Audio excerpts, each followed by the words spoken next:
மக்கள் இந்த தேர்தலை எப்படி அணுகுனாங்க அப்படிங்கிற ரிசர்ச் பண்றதுக்கே ஒரு பெரிய ஹோம்வொர்க் தேவைப்படுது அப்படின்னு நினைக்கிறேன்.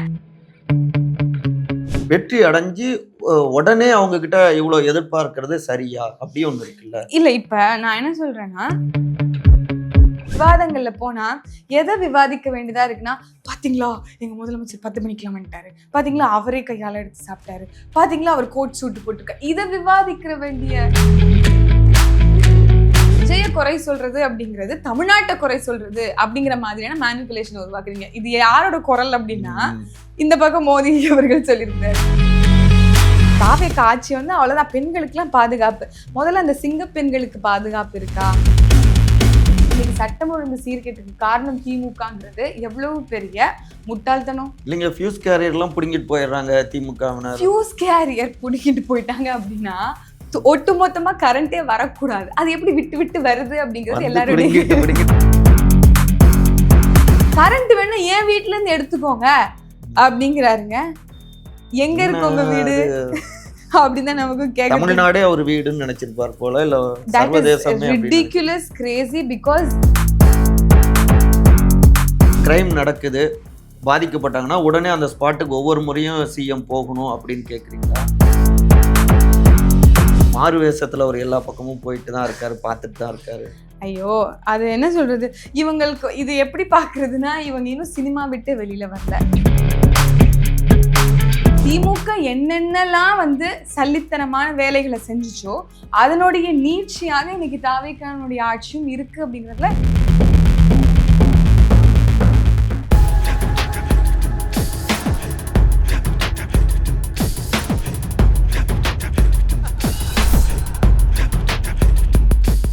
அனைவருக்கும் வணக்கம். உங்கள் சகோ சேத்தா இளங்கோவன் சேனல் சார்பாக உங்களை வரவேற்கிறேன், அன்போடு வரவேற்கிறேன். நான் உங்கள் சகோ சேத்தா இளங்கோவன். நம்மோடு சமகால அரசியல் பரபரப்புகள் குறித்து நிறைய விஷயங்கள் பேசுறதுக்காக நாம் தமிழர் கட்சியுடைய இளைஞர் பாசறையுடைய ஃபர்கானா அவர்கள் இணைஞ்சிருக்காங்க. நிறைய கேள்விகளை முன்வைப்போம். வணக்கம். வணக்கம். எப்படி இருக்கீங்க? நலமா இருக்கேன். நீங்க எப்படி இருக்கீங்க? நல்லா இருக்கேன். நாகப்பட்டினத்துல இருந்து இங்க சென்னை வந்துட்டீங்களா? எப்படி இருந்துச்சு அந்த அரசியல் அனுபவங்கள்லாம்? அங்க நாகையில தேர்தல் களத்துல நீங்க ஒரு வேட்பாளராக அங்க போட்டிட்டப்ப? நாகப்பட்டினம் நமக்கு வந்து வேற ஊர் கிடையாது, நம்ம சொந்த ஊர் அப்படிங்கிறதுனால அங்க போயிட்டு வர்றதெல்லாம் ரொம்ப இயல்பு தான். ஆனா வந்து சென்னையிலேயே நம்மளுடைய வாழ்க்கை முறை இருக்கு அப்படிங்கறதுனால இங்க நம்ம இருக்கோம். தேர்தல் அனுபவம் ஒரு பெரிய பாடமா தான் வந்து இந்த முறையும் அமைஞ்சிருக்குன்னு சொல்லலாம். 2021 ஏற்கனவே களம் கண்டிருக்கோம் வேட்பாளரா. ஆனா அதுக்கும் இதுக்குமே வந்து ஒரு பெரிய அனுபவம் அப்படின்னு. நீங்க இந்த தடவை களத்துல இருந்தப்ப இப்படி ஆட்சி மாற்றம் வரும், தாவேக ஆட்சிக்கு வருவாங்கன்னு நினைச்சீங்களா? இல்ல, நினைக்கல. ஏன்னா களம் வந்து நமக்கு அப்படி சொல்லல. களத்துல வந்து மக்களை சந்திக்கிற வாய்ப்பு இருந்தது. அப்புறம் அங்க இருக்கக்கூடிய சிக்கல்கள் வந்து தொடர்ச்சியாக அட்ரஸ் பண்ணக்கூடிய ஒரு காலமும் சூழலுமா இந்த தேர்தல் அமைஞ்சது. அப்படிலாம் இருக்கும்போது இவ்வளவு இன்னல்கள் அவதியெல்லாம் படுற மக்கள் கட்டாயம் வந்து என்ன சொல்றது, இனிமேல் நமக்கு இந்த துன்பம் வேண்டாம்பா அப்படின்னு ஒருத்தவங்களை சரியா தேர்ந்தெடுப்பாங்க அப்படின்னு நம்ம வந்து நம்பினோம். இல்ல, இப்படி வச்சுக்கலாம்ல. இப்ப திமுகவை அவங்க நீங்க சொன்ன அர்த்தத்துல இருந்து சொல்ற ஒரு துன்பமா அவங்க பார்த்து சரி ஒரு இன்பம் கொடுப்பாங்க தாவேகா அப்படின்னு இந்த பக்கம் வாக்கு செலுத்தி இருக்கலாம். நாகப்பட்டினத்தை பொறுத்த வரைக்கும் கூட்டணி கட்சியான ஜவஹர்லால் ஐயா அவர்கள் தான் வந்து ஜெயிச்சிருக்காங்க. ஒட்டுமொத்தமா நம்ம கிராஸா பார்க்கும்போதுதான் வந்து இது ரொம்ப அன்எக்ஸ்பெக்டடான ஒரு டெசிஷன் மக்கள் வந்து எடுத்திருக்காங்க அப்படின்னு சொல்லி தோணுது. எந்த ஃபேக்டரையும் நம்மளால அனலைஸ் பண்ண முடியல.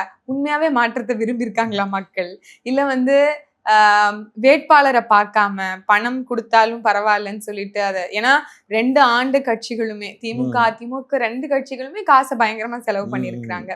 ஒரு தொகுதிக்கு அசால்ட்டா 25-30 கோடி அவங்க செலவு பண்ணி அவங்க வந்து தேர்தல் கண்டிருக்காங்க. அப்படிங்கும் போது பணத்தை எல்லாம் ஒரு பெரிய ஃபேக்டரா எடுக்காம அவங்க வேட்பாளர் எந்த மதம் சாதி இல்ல எதை சார்ந்தவங்க அப்படிங்கிற எந்த ஒரு குறியீடுகளையுமே அவங்க வந்து பெருசா பொருட்படுத்தாம மக்கள் இந்த தேர்தலை எப்படி அணுகுனாங்க அப்படிங்கிற ரிசர்ச் பண்றதுக்கே ஒரு பெரிய ஹோம்வொர்க் தேவைப்படுது அப்படின்னு நினைக்கிறேன். நாங்க அதான் நினைச்சிட்டோம், இல்ல நம்ம இந்த ஹோம்வொர்க் பண்றதுக்கு பதிலாக நம்ம அடுத்த ஸ்டெப் என்னங்கிறதுக்கு போயிடலாம் அப்படிங்கிற ஒரு மனநிலைக்கு நாங்க வந்துட்டோம். ஏன்னா எந்த புள்ளிகளை வந்து நம்ம வந்து இவாலுவேட் பண்ணணும்னு நினைச்சாலுமே வந்து அது டேலி ஆக மாட்டேங்குது. ஏன்னா நீங்க பல ஆண்டுகளா மாற்றம்னு நீங்க சொல்லிட்டு இருந்தீங்க. நிறைய முற்போக்கான விஷயங்கள்லாம் நாம் தமிழர் கட்சியும் முன் வச்சிருக்காங்க. இப்ப 234ன்னா சரிபாதி பெண்கள் சரிபாதி ஆண்கள் அப்படின்னு ஏற்கனவே அவங்க பொது தொகுதியில பட்டியல் சமூகத்தினரை நிறுத்தி இருக்காங்க. நிறைய மாற்றங்கள், பாசிட்டிவான விஷயங்கள். ஆனா மக்கள் வேறொரு மாற்றத்தையே தேர்வு செஞ்சிருக்காங்க. அதுதான் நீங்க சொன்ன மாதிரி இங்க நிறைய புள்ளிகள், சமூக சீர்திருத்தங்கள் அப்படின்னு சொல்லி நாம் தமிழர் கட்சி வெறும் சொல்லளவுல இல்லாம செயல்பாட்டு அளவுல நம்ம வந்து ஒவ்வொரு தேர்தலையும் நாங்க அணுகிருக்கோம். நீங்க சொன்ன மாதிரி பாலின சமத்துவம்னு சொல்லி இதுவரைக்கும் ஆசிய கண்டத்திலேயே, ஏன் இந்த உலக அளவுலயே வந்து சம விகித ஒரு வாய்ப்பு பெண்களுக்கும் ஆண்களுக்கும் கொடுத்து அரசியல் படுத்தி ஒரு கட்சிலாம் வந்திருக்குமானா இல்ல. அப்படிப்பட்ட ஒரு சமூக மாற்றத்தை இந்த மண்ணில் ஏற்படுத்தின கட்சிக்கு மக்கள் வந்து பாக்குறாங்க, வியக்குறாங்க, வரவேற்கிறாங்க. ஆனா அவங்க மத்தவங்க சொன்னது வாங்கியிருக்காங்கன்னு நினைக்கும் போது கொஞ்சம் அது ஒரு பெரிய ஒரு இடியா தான் இருந்தது.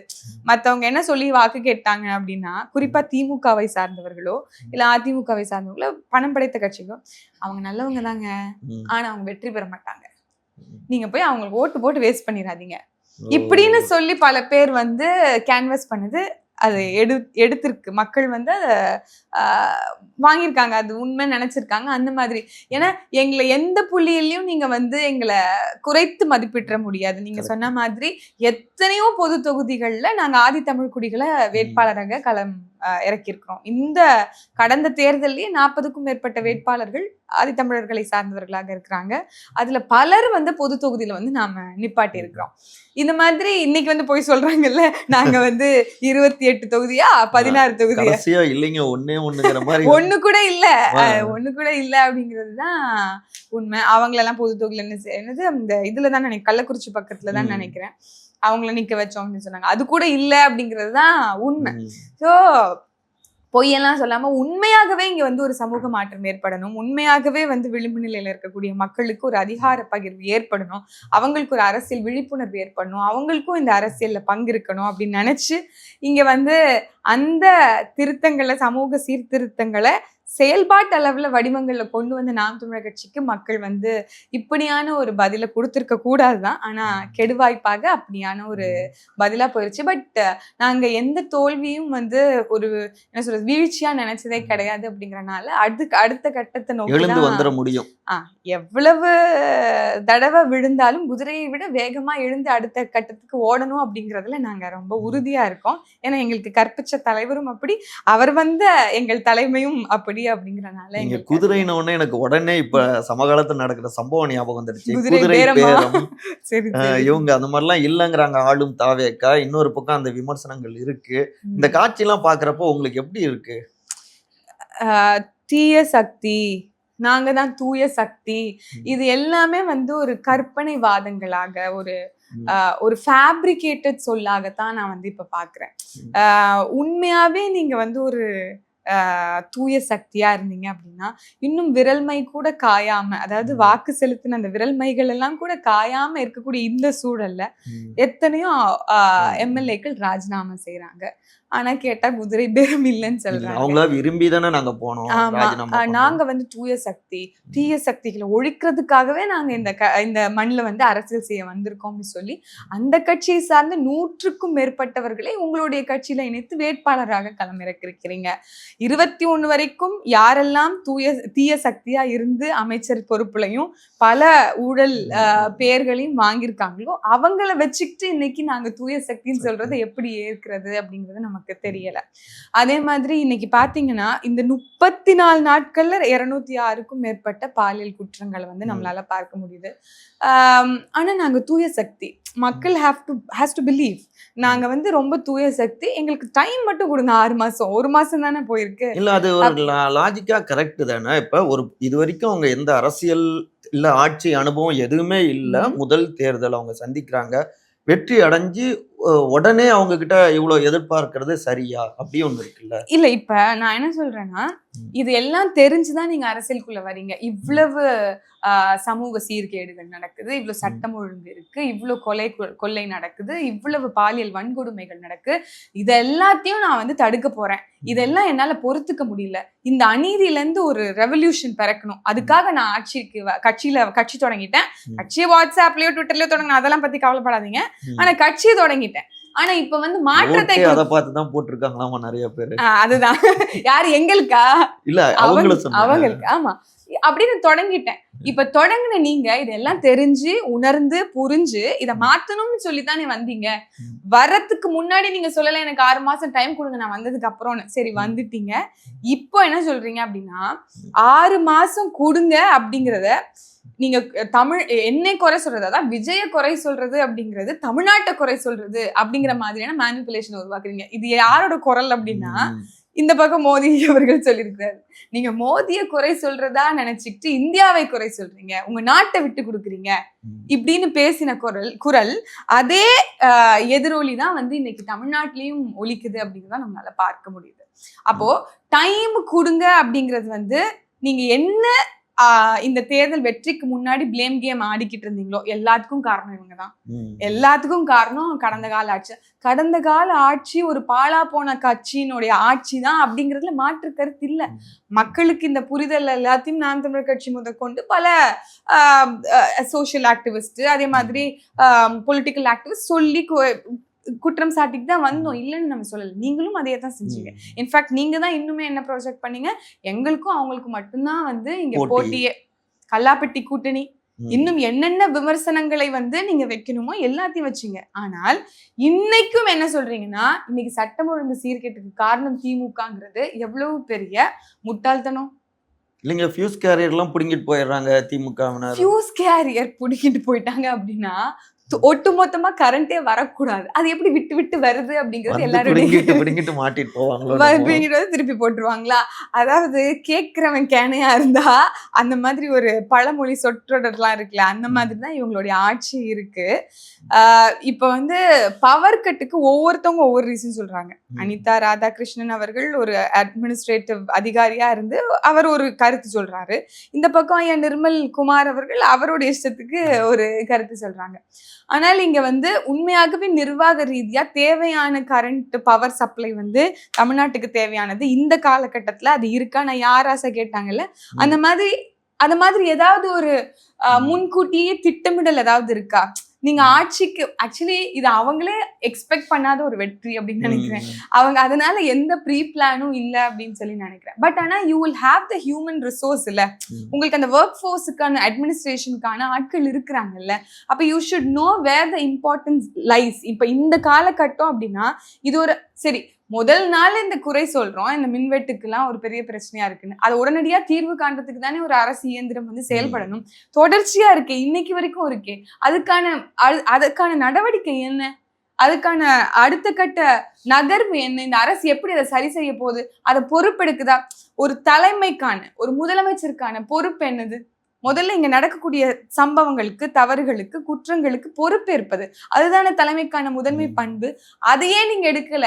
ஆனா இன்னைக்கு எது பிம்பமாக்கப்படுது, காட்சிப்படுத்தப்படுதுன்னா முதலமைச்சர் கரெக்டா 10 மணிக்கெல்லாம் ஆபீஸ்க்கு வந்துடுறாரு, அவர் கையாலேயே சோறு சாப்பிட்டாரு, அவர் டிஃபன் பாக்ஸ் எடுத்துட்டு வந்தாரு, அவர் கார் ஓட்டினாரு. இப்ப இதெல்லாம் வந்து யூலோஜைஸ் படுத்தப்படுது, இதெல்லாம் வந்து குளோரிஃபை பண்ணப்படுது. அப்போ சூரியன் வந்து இங்கதான் இதுல கிழக்குல தான் வந்து உதிக்கும், மேற்குல தான் வந்து மறையும், வந்து இந்த பக்கம் இதுதான் வந்து நிலவு வந்து இரவுல தான் வரும் அப்படிலாம் சொன்னா எப்படி இருக்குமோ அந்த மாதிரி ஒரு முதலமைச்சர்னா he has to do all டஸ். நான் என்ன கேட்கிறேன், ஒரு முதலமைச்சருக்கு முதல்ல கால வரையறை இருக்கா?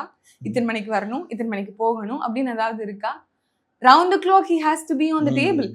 அப்போ நீங்க வந்து இன்னைக்கு எப்படியெல்லாம் ஒரு அரசோ ஒரு ஒரு ஒரு ஒரு இக்கோசிஸ்டம் இருக்கக்கூடாதோ அது எல்லாத்துக்கும் அப்படியே வந்து என்ன சொல்றது, நேர் எதிராக வந்து இன்னைக்கு நடந்துகிட்டு இருக்கு சொல்லி சொல்லலாம். இப்ப முதலமைச்சர் திரு ச ஜோசப் விஜய் வந்த உடனே அந்த 717 மதுபான கடைகளை வந்து அவர் பூட்டுறேன் அப்படின்னு சொல்லி இல்ல அதுலயே எங்களுக்கு வந்து ஒரு பெரிய கேள்வி இருக்கு. 717 கடைகளை மூடுறேன்னு சொன்னீங்கன்னா எந்த 717 கடைகளை மூடி இருக்கீங்க? அதோட கடையோட நம்பர் என்ன, எந்தெந்த கடைகள்? இன்னைக்கு கூட இப்ப கூட ஒரு வீடியோ இருக்கு, சேலத்துல அந்த கடையினுடைய நம்பரை போட்டு மூடிட்டோம், முதலமைச்சனுடைய வரிசை என்படி இந்த கடையை வந்து மூடிட்டோம் அப்படின்னு சொல்லப்பட்ட அந்த பட்டியல இருந்த கடை திறந்துட்டு இருக்கு, செயல்பாட்டுல இருக்கு. So there is no proper evidences. நாங்க இதை செஞ்சோம் அப்படின்னா அதுக்கு முழுமையான ஆதாரமோ இல்ல அதுக்கான முழுமையான ஒரு வெள்ளை அறிக்கையோ இந்த அரசு இன்னும் கொடுக்கறதுக்கு தயாரா ஆகல. திமுக என்னென்னலாம் வந்து சல்லித்தனமான வேலைகளை செஞ்சுச்சோ அதனுடைய நீட்சியாக இன்னைக்கு தாவேக்கானுடைய ஆட்சியும் இருக்கு அப்படிங்கிறதுல மாற்று கருத்து இல்லைங்கிறதான் பார்க்கணும். இன்னும் சொல்ல போனால் சட்டம் ஒழுங்கு முன்பை விட இன்னும் மோசமா இருக்கு. இல்ல இப்ப முதலமைச்சர் சிங்கப்படை பெண்களுடைய படையை வந்து உருவாக்கி இருக்காரு. பெண்களுடைய வளர்ச்சி, பெண்கள் பாதுகாப்புல ரொம்ப கவனத்தோட தான் அவங்க இருக்காங்க. அதை தான் தொடர்ந்து அவங்க பதிவு செய்யறாங்கல்ல. இல்ல, சிங்கப்பெண் படை அப்படிங்கிறது ரொம்ப ஃபேன்சியான நேமா இருக்கு, ஒரு பேர் வந்து அப்படி இருக்கு. ஓ வாவ், நாங்க வந்து சிங்கப்பெண் படை வந்து வச்சுட்டோம், நாங்க வந்து இந்த தாவேக்கா ஆட்சி வந்து அவ்வளவுதான், பெண்களுக்குலாம் பாதுகாப்பு. முதல்ல அந்த சிங்கப்பெண்களுக்கு பாதுகாப்பு இருக்கா அப்படிங்கறதா நம்மளோட கேள்வியே. ஏன் அப்படின்னா இவங்களுக்கு எந்த உச்சபட்ச அதிகாரமும் இல்லை. ஏற்கனவே இருந்த பிங்க் பேட்ரோல் மாதிரியோ இல்ல இந்த ஃப்ரெண்ட்ஸ் ஆஃப் போலீஸ், இந்த ரோந்து படைகள், இந்த மாதிரியான ஒரு எக்ஸ்ட்ரா விங்கா தான் வந்து இவங்க செயல்படுறாங்க அப்படின்னு தெரியுது. இவங்க எந்த நேரத்துக்கு வேணாலும் போகலாம், எந்த நேரத்துக்கு வேணாலும் இவங்க போகலாம். பட் இவங்களுக்கு அந்த பாதுகாப்பு இருக்குமா? பெண்களையே பெண்கள் பாதுகாக்கணும் அப்படிங்கிற ஏதாவது ஒரு வரையறை இருக்கா அப்படிங்கிறது எனக்கு தெரியல. இன்ஃபேக்ட் நான் சொல்லணும் அப்படின்னு நினைச்சா, பெண்கள் எந்த இடத்துலையும் சலித்தவர்கள் இல்லை, அவங்க அறிவுல அவங்களுடைய இதுலலாம் சலித்தவர்கள் இல்லை அப்படிங்கிறதுல எனக்கு மாற்று கருத்து இல்லை. எக்ஸ்ட்ராடினரிலி சூப்பர் பார் அப்படின்னு சொல்லலாம், நான் இல்லைன்னு சொல்லலை. ஆனா பிசிக்கலா நீங்க பார்க்கும்போது physically men are stronger than women. விமனை விட மென் இயற்கையாகவே பிசிக்கல் ஆட்ரிபியூட்ஸ்ல மென் ஸ்ட்ராங்கர். ஸோ இப்போ நீங்க வந்து ஏதாவது ஒரு ரொம்ப இந்த மாதிரியான ஒரு சிச்சுவேஷன் வரக்கூடாது. நான் அப்படி ஒரு சிச்சுவேஷன் நடந்துச்சுன்னு வச்சுக்கோங்களேன், இந்த பெண்கள் சிங்கப்பெண் படை என்ன பண்ண முடியும்? ஏதோ ஒரு டெசர்டட் ஏரியாங்க, அங்க வந்து ஏதோ ஒரு அசம்பாவிதம் நடக்குதுங்க, இந்த சிங்கப்பெண் படையால என்ன பண்ண முடியும்? போய் எப்படி ரோந்து பார்த்துட்டு வர முடியும், என்ன நடக்குதுன்னு பார்க்க முடியும். பட் அதை தாண்டி அவங்களால அங்க உடனடியா ஏதாவது ஒரு மெஷர் எடுக்க முடியுமான்னு கேக்குறேன். இல்லைங்களா, இப்ப நம்ம வேலு நாச்சியார் அவர்கள் ஒரு பெரிய படையெல்லாம் கட்டி இதெல்லாம் பண்ணாங்க. நான் என்ன சொல்றேன்னா 1 or 2 அது இருக்காங்க, நான் இல்லைன்னு சொல்லல. உடல் ரீதியாக ரொம்ப வலுவானவர்கள் எல்லாம் இருக்காங்க. இப்ப கூட வந்து 85 வயது பாட்டி கூட வலு தூக்குறதுல வந்து ஒரு மிகப்பெரிய சாதனை புரிந்தவங்க எல்லாம் இருக்காங்க, நான் இல்லைன்னு சொல்லல. பட் இன் ஜென்ரல் மென்னை விட விமனுடைய பிசிக்கல் ஆட்ரிபியூட்ஸ் அவ்வளவு ஸ்ட்ராங் இல்லை. விமனை விட மென்னுக்கு தான் அதிகமான பிசிக்கல் என்ன சொல்றது கெப்பாசிட்டி வந்து அதிகம், அதாவது அவங்களுடைய வலிமை வந்து அதிகம், அதை மறுக்க முடியாது. ஐம் நாட் டாக்கிங் அபவுட் இன்டெலெக்சுவாலிட்டி, இங்க வந்து உடல் ரீதியான வலிமையை மட்டும்தான் நான் சொல்றேன். அப்படி இருக்கும்போது சரி, நீங்க ஒரு சிங்கப்பெண் படை அப்படின்னு அமைச்சிட்டீங்க, அது வந்து இன்னும் என்ன சொல்றது நல்ல மார்க்கெட்டிங் பண்ணி விளம்பரம் பண்ணி மக்களுக்கு கொண்டு போய் சேர்க்குறீங்க. பட் அது எந்த விதத்துலையுமே வந்து புதுசான ஒரு திட்டமோ ஒரு விஷயமோ கிடையாது. ஏற்கனவே பிங்க் பேட்ரோல் மாதிரி, ஏற்கனவே ஃப்ரெண்ட்ஸ் ஆஃப் போலீஸ் மாதிரி, ஏற்கனவே இருந்த ரோந்து படைகள் மாதிரி இன்னொரு ஒரு அமைப்பு தான், ஒரு விங்கு தான். ஆமா ஆமா, அவ்வளவுதான். இன்ஃபேக்ட் சொல்ல போனா அவங்களால போயிட்டு விசாரணை கூட செய்ய முடியாத, அங்க ஏதாவது ஒரு குற்றம் எல்லாம் நடந்தது அப்படின்னா அவங்க போய் அந்த பக்கத்துல இருக்க போலீஸ் ஸ்டேஷனுக்கு கொண்டு போய் இது காமிக்க முடியும், அவ்வளவுதான். சோ இது வந்து ஒரு பெரிய வானத்துல இருந்து குதிச்ச ஒரு கற்பனை சிந்தனை அப்படிலாம் இல்லை அப்படிங்கிறது ஒரு விஷயம்.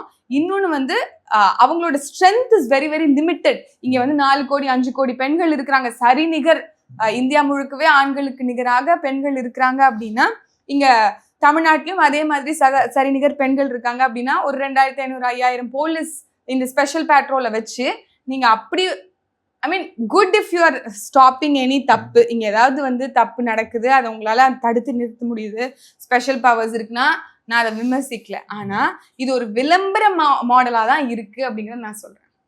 இப்ப வந்து இது இன்னைக்கும் அவரு சபாநாயகரா அவர் வந்து அதைதான் சொல்றாரு, இது விஜய் மாடல் ஆட்சி. அங்க என்ன நடந்ததோ அதே மாதிரி மாடல் ஆட்சி தான் இங்கேயும் நடக்கும் அப்படிங்கிறதுக்கு they are just proving it அப்படிங்கிறது. விஜய் மாடல் ஆட்சியில விளம்பர மாடல் ஆட்சி, விளம்பர மாடல் ஆட்சிக்கான எடுத்துக்காட்டு தான் இந்த சிங்கப்பெண் எல்லாம் அப்படிங்கிறது. இன்னைக்கு பார்த்தா அந்த பெண்கள் வந்து ரீல்ஸ் எடுத்து போட்டுட்டு போறத பார்க்க முடியுது. ஸோ அது ஒரு ஃபன்னா, இங்க வந்து உண்மையாவே வந்து ஒரு அரசு அட்மினிஸ்ட்ரேஷன் நடக்குதுன்னு எந்த இடத்துலயும் நம்மளால பார்க்க முடியல. ராதர் வி கேன் சி நிறைய ரீல்ஸ், நிறைய வந்து டிராமா, நிறைய வந்து விளம்பரங்கள், இதுதான் நம்மளால பார்க்க முடியுது. இல்ல இப்ப நாம் தமிழர் கட்சியுடைய தலைமை ஒருங்கிணைப்பாளர் திரு சீமான் அவர்கிட்ட இப்ப பேசினப்ப எந்த மார்வாசத்துல போய் முதலமைச்சர் குற்றங்களை எத்தனை குற்றங்களை தடுத்தாருங்கிற கேள்வி ரொம்ப தார்மீகமான கேள்வி. ஏன்னா நான் சொன்ன மாதிரி 34 நாள்ல 207 பாலியல் வன்கொடுமைகள் நடந்திருக்கு. அதுல கிட்டத்தட்ட பாதி 50க்கும் மேற்பட்டவர்கள் தாவேக்கவை சார்ந்தவர்கள். நீங்க சேலத்துல பார்த்திருப்பீங்க ஒரு கொடூரமான சம்பவம். நீங்க எப்படி பொள்ளாச்சியினுடைய கேஸ பாத்தீங்களோ அதை விட ரொம்ப கொடூரமான சம்பவம் அப்படிங்கிறது நம்மளுக்கு தெரியுது. இன்னைக்கு வந்து கும்மிடி பூண்டில 3 வயது சம்பந்தம் இல்லைன்னு அவங்க சொல்லியிருக்காங்கல்ல. இது வந்து ரொம்ப இது வந்து டயக்னோஸ் பண்ண வேண்டிய கேஸ். அதை வந்து ஆய்வு பண்ண வேண்டியது. அதுக்கு நம்ம வந்து அந்த தீர்வு வர வரைக்கும் நம்மளால எதுவும் நம்ம பெருசா அதை பத்தி விமர்சிக்க முடியாது. பட் விமர்சனம்ங்கிறதுக்கு அப்பாற்பட்டு இங்க என்ன பிரச்சனை நடந்தாலும் நீங்க என்ன சொல்லிக்கிட்டு இருந்தீங்க அப்படின்னா, நாங்க திமுக அதிமுக மாதிரி மத்தவங்க மேல பழி போடுறதோ இல்ல எங்க கட்சிக்காரங்களை காப்பாத்துறதோ நாங்க பண்ணல அப்படிங்கறத ஒரு என்ன சொல்றது, ஒரு நரேஷனாவே வச்சிருந்தாங்க. எந்த ஊடகத்துல போனாலும் தாவேக்கவை சார்ந்தவர்கள் இந்த பேச்சு பொருளை வச்சிருந்தாங்க. நாங்க வந்து திமுக அதிமுக மாதிரி எங்க கட்சியை சார்ந்தவர்கள் தவறு செய்தா கூட நடவடிக்கை எடுப்போம், பாருங்க இவ்வளவு டிரான்ஸ்பெரன்சி அப்படின்னு பெருமையானாங்க. இன்னைக்கு அவ்வளவு சட்டம் ஒழுங்கு சீர்கேட்டு இருக்கு, இன்னைக்கு இவ்வளவு கொலை நடக்குது, இவ்வளோ பாலியல் வன்கொடுமைகள் நடக்குது அப்படிங்கறத பத்தி எல்லாம் அவங்களுக்கு கவலை இல்லை. But they were scoring with this. But ஆனா அதுவுமே இல்ல அப்படிங்கறத பிரேக் பண்ணி தான் இந்த சேலம் சம்பவம் நடக்குது. It is definitely subject to research, அது என்ன பிரச்சனை அப்படின்னு. பட் அவங்க அந்த மாதிரி எஸ்கேப் ஆக முடியாது அப்படிங்கறதுதான். ஏன்னா இப்ப வர செய்திகள்லாம் நம்ம பாக்குறப்பே பகீன்னு இருக்கு. கும்மிடி பூண்டியில 3 வயது சிறுமி, அது ரொம்ப டிவாஸ்டேட்டிங். அதாவது என்ன பண்றாரு முதலமைச்சர் என்ன சொல்றாரு அப்படின்னா, தலைமை செயலகத்துல இனிமேல் யார் உள்ளக்க வரணும்னாலும் நம்ம வந்து முன்கூட்டியே வந்து பதிவு பண்ணணும், இல்லைன்னா செலக்டட் மெம்பர்ஸ்க்கு தான் அனுமதி இருக்கு அப்படிங்கிற மாதிரி ரீசெண்டா ஒரு ஜியோ பாஸ் பண்ணியிருந்தாங்க. அதுக்கு பதிலா என்ன சொல்லிருக்கலாம் அப்படின்னா, வெறும் சினிமா ஆட்களுக்கு மட்டும்தான் சிஎம் சந்திப்பாரு அப்படிங்கிற மாதிரி ஏதாவது ஜியோ பாஸ் பண்ணியிருந்தா பரவாயில்ல. ஏன்னா we can see day to day லைஃப்ல சிஎம் வந்து அவருடைய கொலீக்ஸை, அவருடைய பிலிம் இண்டஸ்ட்ரியில இருக்கக்கூடிய ஆட்களை, அவங்களதான் அதிகமா சந்திக்கிறத நம்மளால பார்க்க முடியுது. எத்தனையோ எவ்வளோ எக்கானமிஸ்ட் இருக்காங்க, எத்தனையோ வந்து பொலிட்டிக்கல் ஆக்டிவிஸ்ட் இருக்காங்க, எத்தனையோ ஆட்கள் இருக்காங்க. நீங்க இந்த துறை சார்ந்த ஆட்களை சந்திச்சு அடுத்த கட்ட நடவடிக்கை என்ன எடுக்கலாம், இந்த மாதிரி குற்றங்களை தடுக்கிறதுக்கு என்ன பண்ணலாம், அட்மினிஸ்ட்ரேட்டிவ் ரீதியா அடுத்த கட்ட நகர்வுக்கு நம்ம என்ன பண்ணலாம் அப்படிங்கிறது குறித்து இவர் கவனம் செலுத்துவாருன்னு எந்த இடத்துலயும் மக்களுக்கு நம்பிக்கை கொடுக்குற மாதிரி நமக்கு தெரியல. Rather what he is doing, சிம்புவை சந்திக்கிறாரு, சிம்ரனை சந்திக்கிறாரு, ஷாம சந்திக்கிறாங்க, எல்லா நடிகர் நடிகைகளையும் சந்திக்கிறதுக்கு பாரே இல்ல அப்படிங்கிறதுதான் நமக்கு. அப்ப நீங்க ஒரு கிரைம் நடக்குது, பாதிக்கப்பட்டாங்கன்னா உடனே அந்த ஸ்பாட்டுக்கு ஒவ்வொரு முறையும் சிஎம் போகணும் அப்படின்னு கேக்குறீங்களா? முதல்ல இந்த குற்றங்கள் எல்லாம் தடுக்கிறதுக்கு என்ன மாதிரியான நடவடிக்கைகள் அரசு ரீதியாக நடக்குது அப்படிங்கறது முதல்ல முதலமைச்சருக்கு தெரியுதா? அது குறித்து அவர் கவனம் செலுத்துறாரா? இல்ல கோவையில கூட 2 பேரை கைது பண்ணாங்க, குண்டர் சட்டத்துல போட்டாங்க, அந்த கோவை சிறுமி இது பத்தி முதலமைச்சருக்கு தெரியும் அப்படின்னு நினைக்கிறீங்களா? இல்ல என்ன எனக்கு வந்து என்னன்னா, முதலமைச்சர் ஆயிட்டாரு, முதல்ல தான் வந்து ஃபுல்லா ஸ்கிரிப்ட் எழுதி கொடுத்தாங்க, எப்படியாவது வந்து நீங்க பேசி நீங்க வந்து ஜெயிச்சிடணும்னு சொல்லி சொன்னாங்க, வந்துட்டீங்க. But once at least after you have come, நீங்க வந்ததுக்கு அப்புறமாவது உங்களுக்கு அந்த ரெஸ்பான்சிபிலிட்டி வேணும்ல, உங்களுக்கு வந்து அதனோட இம்பார்ட்டன்ஸ் தெரியணும்ல. நான் கத்துக்கணும், சரி தெரியாம இருக்கிறது தப்பு இல்லை, அந்த தெரியாம இருக்கிற அந்த அறியாமையிலேருந்து நம்ம வந்து விலகி நம்ம கத்துக்கிட்டு you have to grow up இல்ல. அது வந்து ஒரு முதலமைச்சர் பண்ணாம இருந்தா எப்படி இருக்கும்? இன்னைக்கு வரைக்கும் ஒரு செய்தியாளர் சந்திப்ப மரியாதைக்குரிய சகோதரர் விஜய் அவர்கள் கொடுக்கல, முதலமைச்சர் அவர்கள் கொடுக்கல. ஏன்? Because he has absolute zero knowledge about the subject அப்படிங்கறதா என்னுடைய புரிதல். அவங்க கொடுக்கணும்னு கட்டாயம். இப்ப நம்ம பொம்மை முதல்வர் அப்படின்னு சொன்னாலும் இது மிகையாகாது அப்படிங்கிற அளவுக்கு தான் அவருடைய செயல்பாடுகள் வந்து இந்த 1 மாதத்துல இருக்கு. 1 மாதம்ங்கிறது ரொம்ப குறுகிய காலகட்டம் தான் அவங்களுடைய ஆட்சியெல்லாம் மதிப்பிடுறதுக்கு, நான் இல்லைன்னு சொல்லல. But at the same time 1 மாதத்துல நீங்க உங்களை எவ்வளவு தூரம் வந்து உங்களுடைய இன்ட்ரெஸ்ட வளர்த்துருக்கீங்க டுவர்ட்ஸ் இந்த லீடர்ஷிப்.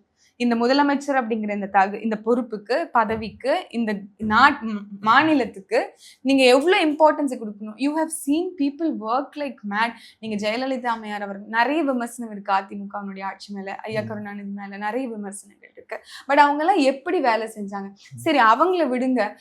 யூ அட்லீஸ்ட் டேக், நீங்க ஐயா திருமாவளவன் அவர்கள் எடுத்துக்கோங்க. 1000 முரண்கள், விமர்சனங்கள் அவங்க மேலெல்லாம் நிறைய செயல்பாடுகள் ரீதியா இருக்கு, அவங்களுடைய கருத்துகள் ரீதியா இருக்கு. ஆனா எப்படி என்ன சொல்றது, எப்படி அவங்க ஒர்க் பண்றாங்க, நிமிஷத்துக்கு எப்படி எங்க போறாங்க, எங்க வராங்க, எப்படி அட்மினிஸ்ட்ரேஷனை பாக்குறாங்க, கட்சி ரீதியான நிர்வாகத்தை எப்படி பாக்குறாங்க. டேக் எங்களுடைய தலைமை ஒருங்கிணைப்பாளர் தான் சீமான் அவர்களை எடுத்துக்கோங்க. இந்த தேர்தலுக்கு வெளிப்படையா தெரிஞ்சிருக்கும் அவர் எப்படி ஒர்க் பண்ணுவாருன்னு.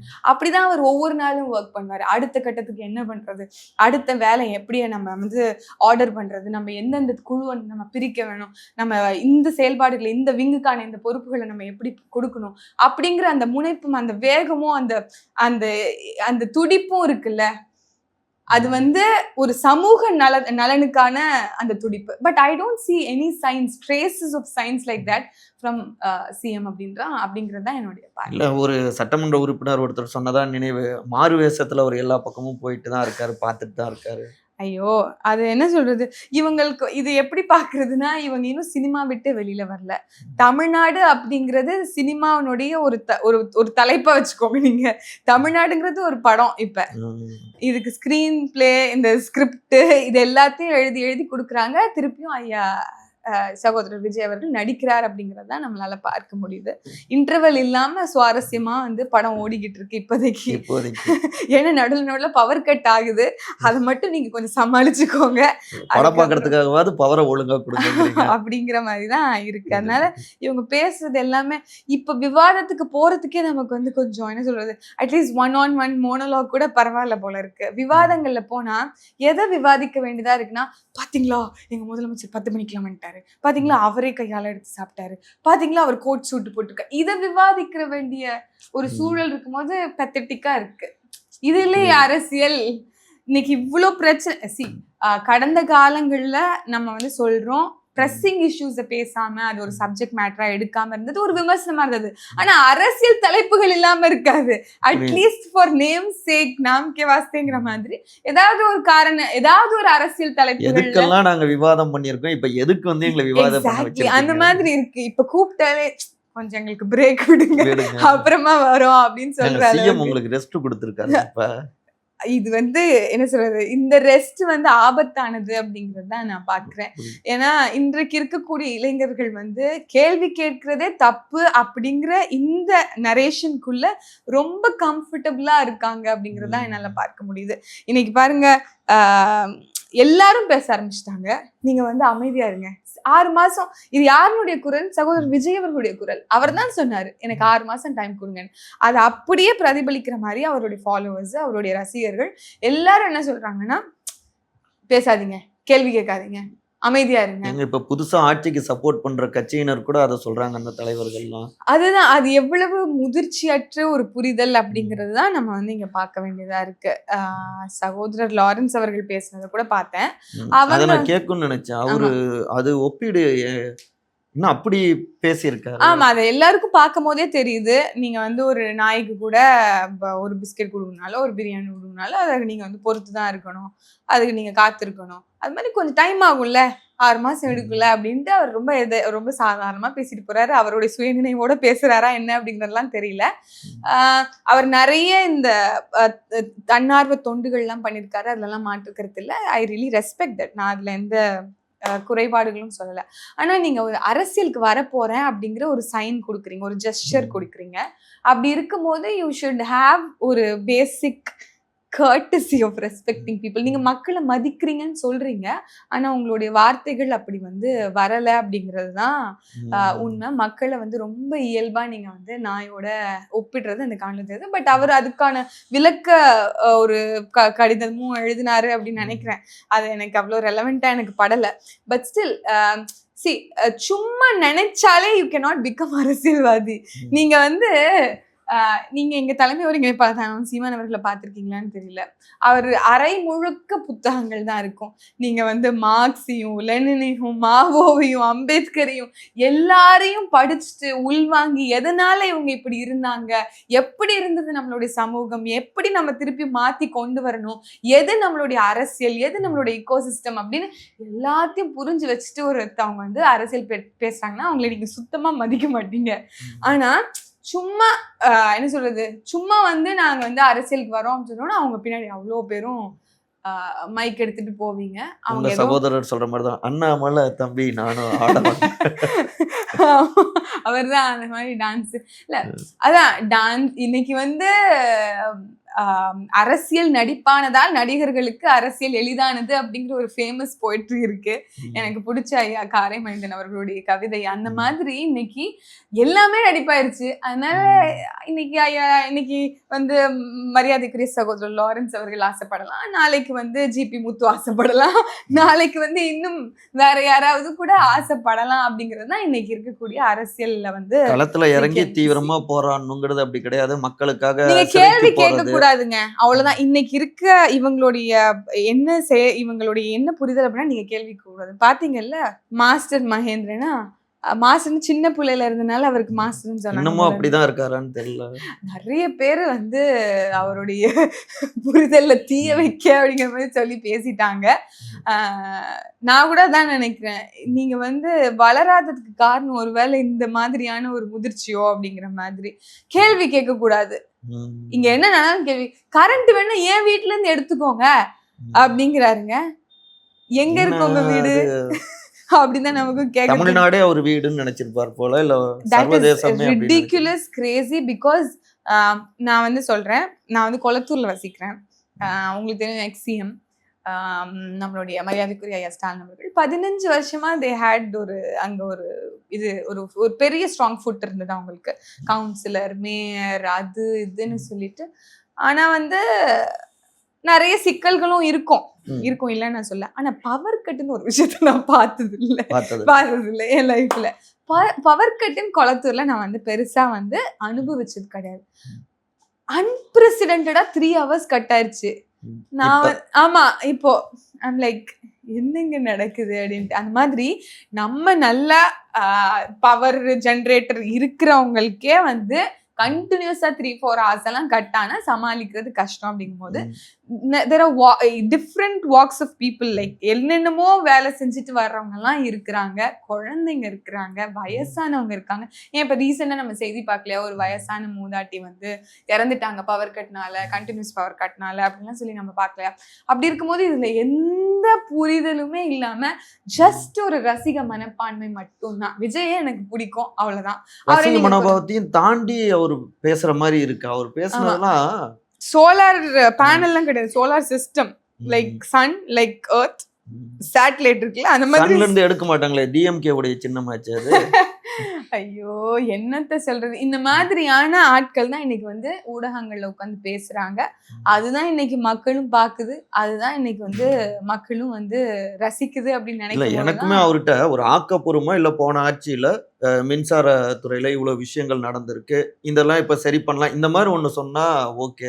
கேள்வி கேட்க கூடாது, நீங்க கேட்க கூடாது, தப்பு. சோ அவர் என்ன மாதிரி எக்ஸாம்பிள் செட் பண்றாரு அப்படின்னா, விஜய் என்ன சொன்னாரோ அதான் சொல்றாரு, யாரும் கேள்வி கேட்க கூடாது. நீங்க 6 மாசம் கழிச்சு என்ன பண்ணுவீங்க? இதே கேம் விளையாடுவீங்க, மத்தவங்க மேல பழிய போடுவீங்க, இதே ரெனியூவல் பண்ணுவாங்கன்னு நினைக்கிறேன். 6 மாசமா. ஆமா, மேபி இருக்கலாம்.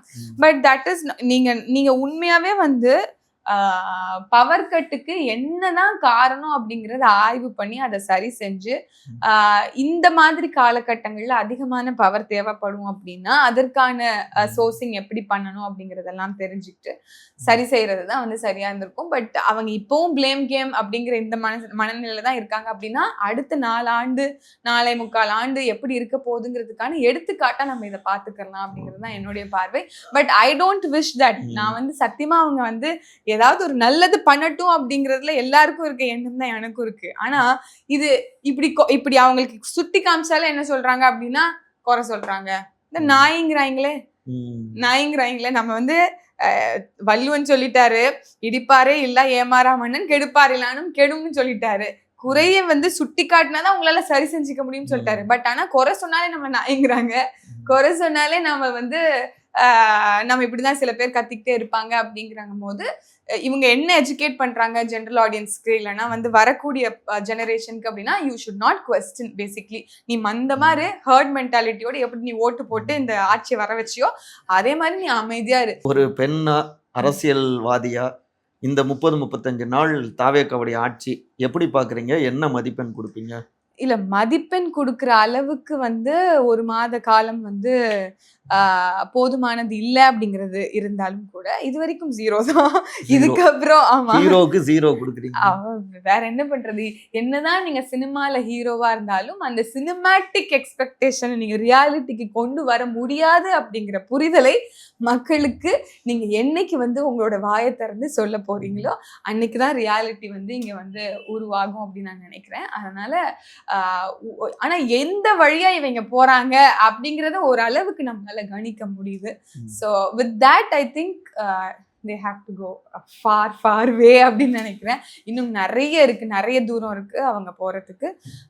அதுக்குள்ள நம்ம வந்து இவங்களை வந்து என்ன சொல்றது ஒரு இது பண்ண தேவையில்ல. பட் ஸ்டில் கொஞ்சமாவது கியர் அப் ஆகுங்க. நம்மளுடைய இந்த நேர்காணல் ஒரு விவாதம் மாதிரி இல்லாம உண்மையிலேயே ஒரு கலந்துரையாடல் மாதிரி இருந்ததா தான் நான் நினைக்கிறேன். நம்ம நேயர்களும் தட்டி கொடுத்து சப்போர்ட் பண்ணுவாங்கன்னு நினைக்கிறேன். உங்களுடைய நேரத்தை ஒதுக்கி நிறைய விஷயங்கள் பகிர்ந்துக்கிட்டீங்க. உங்கள் சகோ சேத்தாளங்கோவன் சார்பாக, சேனல் சார்பாக மனமார்ந்த நன்றிகள். நன்றி.